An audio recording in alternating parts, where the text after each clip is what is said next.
the Memphis Grizzlies were amongst the Titans of the Western Conference just a couple of seasons ago. Injuries, as well as other factors, have played into that. They are now looking to get back to their rightful place amongst the top with the behemoths of the NBA and, in particular, the Western Conference. Can they do so? Let's find out with our next guest. He is Rob Fischer. He is the sideline reporter as well as pregame and postgame host. Just to get things started here, how would you grade the Grizzlies offseason this summer, going into this year?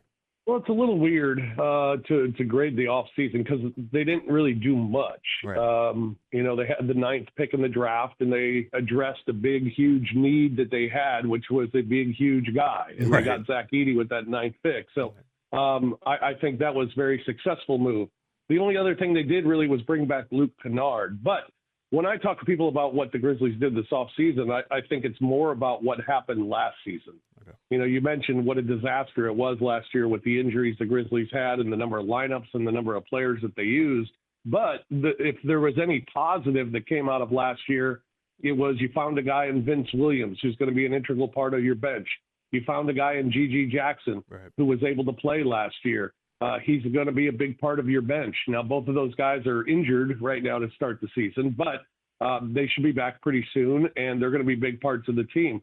They found a guy in Scottie Pippen Jr. last year who just got signed to a conventional contract off of his two-way contract, so they found him last year. So I think the Grizzlies offseason really goes back to what they found last year, and those guys are additions. And really, Marcus Smart, who was an addition last year, Right. didn't play a lot, only played 20 games last year. So he's kind of a new addition to this team. So I think it's I understand why people graded the Grizzlies offseason very poorly just because they didn't do a lot. But I think that their offseason, if you extend it back to last year, I think it was a very successful offseason for the Grizzlies.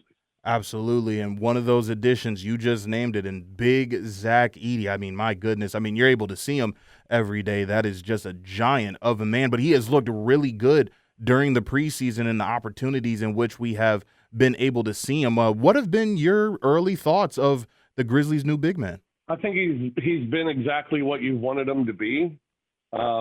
Just a big man who you can run the offense around, who can be used in pick and rolls, who can be used for offensive rebounds, who can be used to post up. I mean, he can be used in so many ways. He affects the game without putting up numbers. And then when he puts up numbers, they can be massive. Like against Indiana the other night, had his best game as a Grizzly, 23 points and 9 rebounds, 10 of 15 from the field. And they had a concerted effort to really force feed him the ball and get him going offensively. And I think we were able to see what he's capable of offensively. I don't think you ask for those type of numbers from Zach Edey every night, but he's very capable of getting those numbers on any given night. And I think what you expect from him is what he's been given, double-digit points, close to double-digit rebounds, and just being a force in the paint. And so far, he's been everything as advertised. Absolutely. Rob Fischer, our guest. He is the sideline reporter as well as pre- and post-game host for your Memphis Grizzlies. Make sure to follow him on X at the Fish Nation.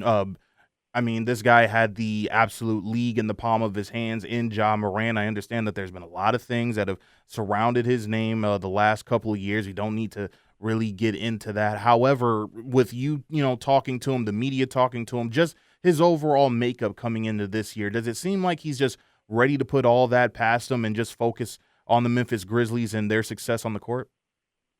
I think so. And I think his everything he has said and everything he's talked about is about, his time away and the injury last year and the suspension last year, and just having a chance to kind of sit back and look at, what he is capable of, what he can do, and what has derailed him at this point. And I think he's very humbled about it. I think there's no one on this team that's ready to play more than Ja Morant. I think Ja Morant is better, like a lot of players are better when they have a chip on their shoulder. Right. And I think Ja Morant's got a big chip on his shoulder because a lot of the talk of the great players in the league does not seem to involve John Morant. People have seemed to have forgotten about John Morant because he feels like he's been away for such a long time, only played 9 games last year. So I think there's kind of a remind me aspect to John Morant this year. Right. He was asked about it last week, whether he wants to come out and prove the doubters wrong and things like that. And he said the right things. He said no. All he wants to do is win basketball games and compete for a championship, and that's all that matters to him. And while I do agree with that, I disagree a little bit because John Morant's very aware of everything that is said about him, right, and he'll use it as a chip. And I think Ja's going to quickly remind people what he can do. And for those who have forgotten what John Morant can do, just Google John Morant. Google him and just Google John Morant highlights and watch a highlight package of this guy. He is spectacular and does something every single night that just wows you. It's incredible to watch him play. I can't wait to see him back out on the floor. And, he's the head of the snake for this team. And as long as he's on the floor, this team's got a good chance to win. Absolutely. And when you also talk about a guy that just wows you, a guy that wowed me last year was GG Jackson. And with all the injuries that the Memphis Grizzlies had, it wasn't like they could, just kind of forfeit basketball games. They still had to go out there and play. And GG Jackson was one of those guys that always popped out on the screen to me. And I'm just wondering, with guys getting healthy and the regular lineup going to be coming back this season, what type of a role do you see GG Jackson having with the team this season? An important one. It's going to be the guy who's going to come off the bench and be a scorer for you and be an athletic wing for you. It's really one of the interesting questions about the Grizzlies this year because GG Jackson's numbers are going to go down. Right. He's not going to have the number of minutes. He's not going to have the number of shots that he got. So the question is, how can he improve on last season while his production will go down? Right. And it's got to be a lot of defensively. He's got to improve, and he's got to improve of when to take the shots, when to create for others, just fitting into the offense, and just taking that next level of playing a role, more of a role than what he had played last year, where it was pretty much wide open and he was a focal point on most nights. So. That's a big question, and I don't know. I expect GG to he's mature beyond his years. Absolutely. I mean, he's only 19 years old. Right. But we saw it last year, so I think he's going to grasp it, and I think he'll take off with it. I'm looking forward to it. He's out right now. He'll probably be back in December. Okay. I know he's itching to play, and because he wants to get back in this new role and see how he can contribute to the team. But I'm looking forward to it. I think he's going to be a big part of this team and a big part of the Grizzlies bench and a big part of the depth of this team, which I think is one of the reasons why I believe the Grizzlies will contend this season is because of how deep they are. Rob Fischer, our guest, the pre-game and post-game host, as well as sideline reporter for the Memphis Grizzlies. Make sure to follow him on X at the Fish Nation. How important, in your opinion, is Marcus Smart going to be to the team this year? I think pretty important.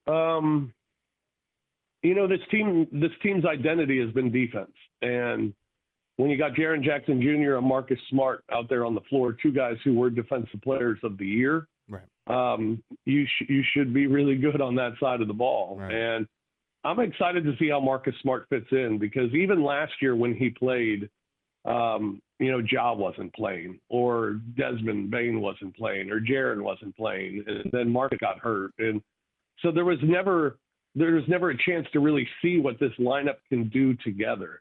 And I think that's the exciting part. As I said before, it kind of feels like Marcus Smart's a new pickup to this team because we haven't really seen him. Right. So I think to see him on the floor with John Morant, Desmond Bane, Jaren Jackson Jr., he's a guy that can pick his spots offensively, but really his calling cards on the defensive end. And that's where he's going to be needed. And that's where they're going to want him to flourish. And if he can, this offense should be really good. I mean, this starting five should be really good because you have offensive production in Ja, in Desmond, in Jaren. Edey can give it to you a little bit if you need it from him. And then you have Marcus Smart and Jaren Jackson Jr. anchoring the defense with Zach Edey as that big. So I think you're very balanced both offensively and defensively with your starting five. And Marcus Smart's a big part of that. And I'm excited to see what he's going to do with this team because, like I said, we never really got a chance to see it last year. Jaren Jackson Jr. is a wonderful talent every time that he is on the floor. I mean, he's done some incredible things against my Los Angeles Lakers every time that he shows up in town or the Lakers go down there to Memphis. Just in terms of next steps, though, for a guy like Jaren Jackson Jr., what would you like to see from him on the floor this season when you're there commentating about the Memphis Grizzlies? I'd like to see Jaren get back to the defensive numbers that we saw a couple of years ago when he was Defensive Player of the Year. And I'm not saying he has to duplicate those numbers, but what happened last year was Jaren was such an important piece because everybody was out of the lineup, and Jaren was really the only healthy one all season, that Jaren played out of position a lot of times because he had to help so much defensively, because he had to be a focal point offensively. He never could just settle into a position. Right. So he was pretty much out of position a lot and scrambling a lot more. And now this year with the lineup set with Zach Edey, and you know what he's going to bring, with Jaren being more out on the floor and being out at the floor and being able to guard the athletic wings for opposition, I think we see Jaren get back to a defensive level that we saw a couple of years ago. Offensively, man, he took a big step last year when it was needed and when he needed to. He's another guy where maybe his numbers go down a little bit offensively just because of the other options you have on the floor with him. But he's going to be very productive, and he's gotten better every single year, and I expect another step to be taken this year. I'm looking forward to that step on the defensive end, but it wouldn't surprise me if he takes a step offensively as well. Absolutely. Final couple of moments with Rob Fischer. He is the sideline reporter as well as pre- and post-game host for your Memphis Grizzlies. Make sure to follow him on X at The Fish Nation. Final two questions for you, and thanks again for coming on the program and joining us here. I need to find this guy's jersey because I definitely want to don it. Yuki Kawamura. I mean, this guy has been an absolute viral sensation with his no-look passes. I mean, the dimes that he's dropping to guys like Zach Edey and others. Just talk about, his play style and what the team and yourself have thought of him. I understand that some people may have thought that there was going to be a battle between he and Scottie Pippen Jr. for who would be the backup point guard spot, but you alluded to it earlier in the interview about Scottie Pippen getting that contract from the Grizzlies, so he'll be the backup point guard. But Yuki has been a guy that has really become a fan favorite in NBA circles from what he's done so far in the preseason. He's a guy that he's very infectious, and he's a guy that's not only a fan favorite, he's a team favorite, a coach favorite. I mean, everybody loves him because he's 5'8". He's 5'8". Right. And he plays so hard, and he plays in the paint, among the trees. He's not afraid to shoot. He gets over a handful of assists a night. I mean, the guy just knows how to play basketball, and being that size, you know that he knows how to play basketball, or he wouldn't be playing where he's at Right.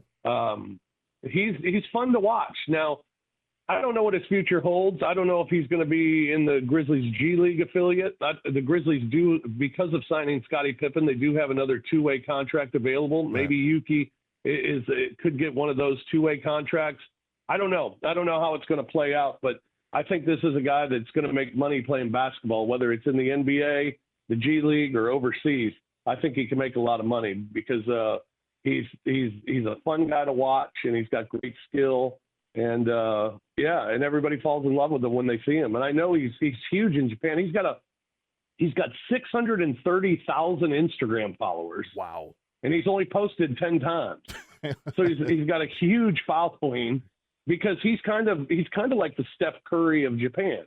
He's 5'8". Right. He's the type of guy that you look at and say, hey, I can do that, and I'm that size. I can be that player, much like we are here with Steph. So he's got a huge following, and it's fun to watch him. He's trying to learn English and doesn't speak a lot of English, but he's making his way right now, and he's impressed a lot of people in Memphis for sure. Absolutely. Final question for you. You've been a part of the Memphis Grizzlies organization for a long, long time, and I don't mean to put you on the spot here, but I definitely do just want to ask you about it. Give me your favorite Grizzlies player of all time. Oh, it's tough.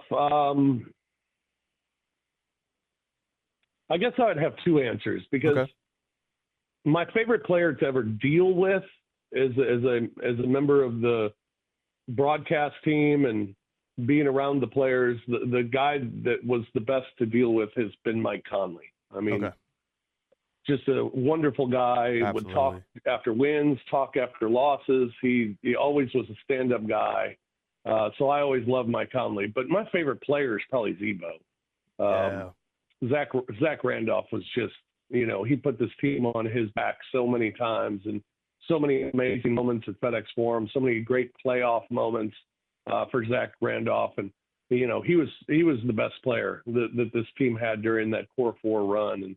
And he's just a big, lovable guy too. So I'd probably say Zebo is my favorite player. Absolutely. I can't tell you why. I was thinking about probably one of my favorite Grizzlies players of all time. I understand. I don't believe he was able to play for a long time in Memphis, but he was with the Vancouver organization. I can't tell you why I like Big Country so much. I love Big Country because he used to kill Shaq all the time. Had an ugly jump shot, but, Shaq's on the floor. Shaq, gave like a great story where he says, at halftime, it's, I have 12 points and 6 rebounds, and all of a sudden here comes Big Country. He has got 22 points at the half. So I loved Big Country and watching his game as well. That has been Rob Fischer. He is the sideline reporter as well as the pre- and post-game host for your Memphis Grizzlies. Definitely going to be an exciting season, and definitely interested to see, can this team make it back atop of the Western Conference and be that scary team that we saw just a couple of years ago. And we thank Rob so much for his time. Rob, thank you so much again, and hopefully we can do this sometime down the road during the regular season. Absolutely. Anytime. Appreciate it. Thank you. Yes, sir.